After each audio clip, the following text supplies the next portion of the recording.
Namaste. Welcome back to Sangeeta Studio, and today we are continuing our discussion with Tanvi. Tanvi, the global Desi.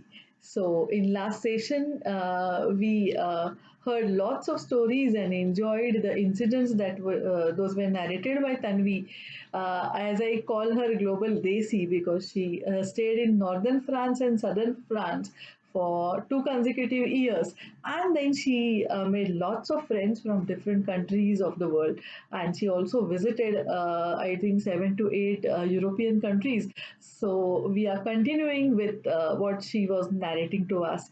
So I basically love to talk to her because she is one student, like she's my student, first of all. But she's one such student who, after going abroad, didn't remain with the in the company of again the Indian students and the same friends which she had in India. But she was really outgoing and she made new friends.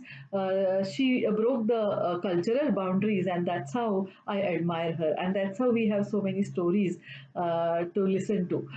So Tanvi, just coming to the point, like you must have celebrated two of your birthdays in France.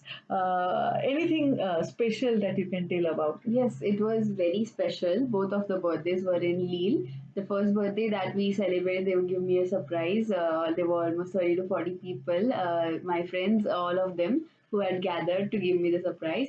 And the second one also was very special, wherein the first day it was, we had a dinner, pav bhaji dinner for almost 9 people they were from different countries of Europe, and they sang for me in their respective languages. Wow. For example, Ricardo sang in Italian. Then there was Pontus who sang in Finnish. Then Ashley and Nazia in English with their own accents from Okay. US and England. Then there was Pontus' friend who sang in Japanese, another friend who sang in German, and so on. And the next day again, my Indian friends and everybody also came to surprise me. Wow. So I think getting those birthday wishes in different languages must be really very memorable. Yes. Okay. I think you all were, as you said last time, that you all were cooking together. Mhm. So do you have any special memories that each one had some different kinds of things to make, some different kinds of vessels and utensils? Any such memories if you have? Yes, definitely, and I have some to show you also today. Wow. Yes, so there was this friend of mine called Cynthia. She was from Lebanon, and this incident I remember very this thing distinctly because she was cooking this coffee, Turkish coffee, and Okay. and I really liked the way she was cooking it. It's literally cooked on the stove with a utensil, also called as jazva in Serbian, as my friend told me. Okay. Yeah. Serbian. Yeah, Okay. in Serbia it's called jazva. I don't know Jazva. the exact one in Okay, you Turkey, can so it's show this one. one. Okay. Yes, and so she was cooking this, and she gave me the taste. After that, I loved it so much that we used to have this coffee sessions very often. And while leaving, she gave me her utensil and her small cups, like the shots one. So it was really memorable for me, this incident. Okay. Apart from these, your food experiences, okay, being a student of food science, Yeah. naturally you had them a lot. But apart from that, music is your second love, which also bridged you to many people and Yeah. many institutions. So, any special occasion wherein you could learn a different genre of music or singing? Yes, there is this particular incident wherein there was this open day in the opera of Lille, and we could visit the opera just one day for however long we wanted. So I went with my friends, and there was this thing called a sing along.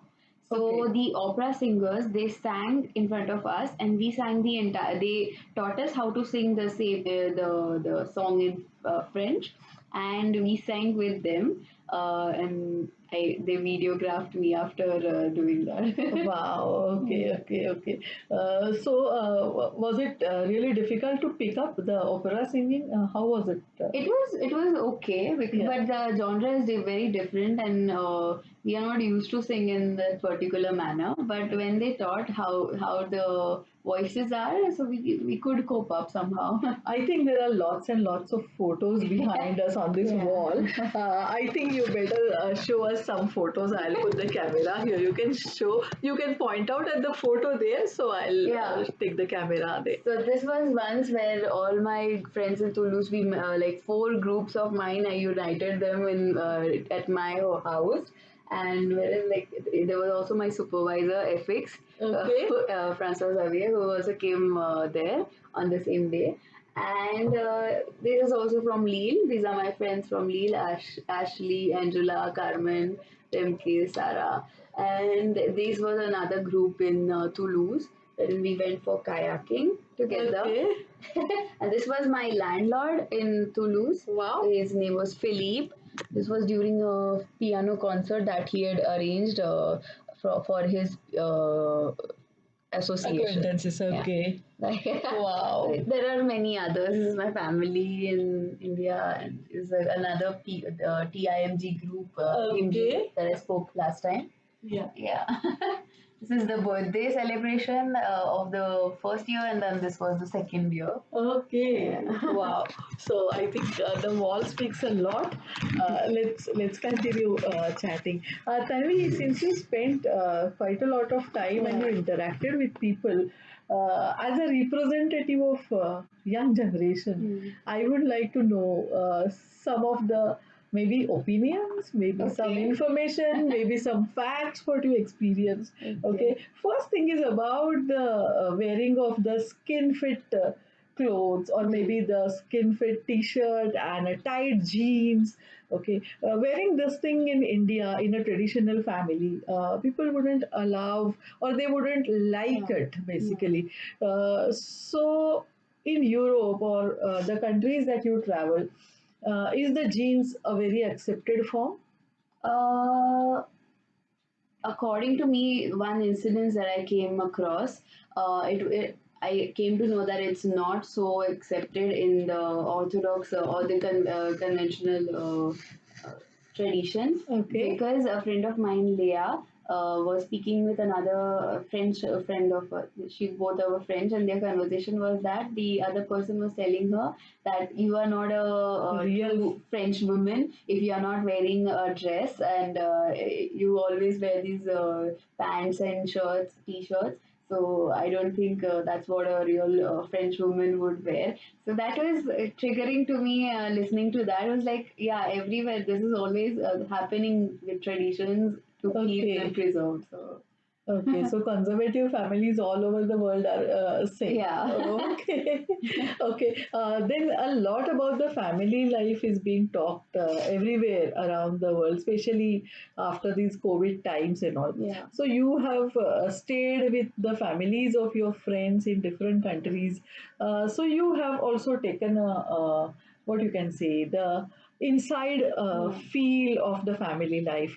What is the marriage system in those countries? Or do they have arranged marriages, or everybody has to At look for himself or herself? Yeah, so again, another incident that I came across was my internship tutor for 2 weeks internship. We were talking with him, and he told me that he's in this arrangement called PAX with his fiance, Okay. which is a contractual arrangement in France. Pax. But yeah, PAX. Okay. And you do not marry, but you are given some rights so that you can be with the person legally. And so this is what he did, but then he did not want to marry her because his family again was an again very culture, like I don't know how to say it, conservative, yes, Okay. again. And they wanted him to marry somebody who's like the same status, or they also wanted to arrange his marriage. So Oh, yeah. okay. So arranged marriages happen even there in Yeah, few yeah, families. yeah. Okay, that is something interesting and different from what we would always imagine. Yeah.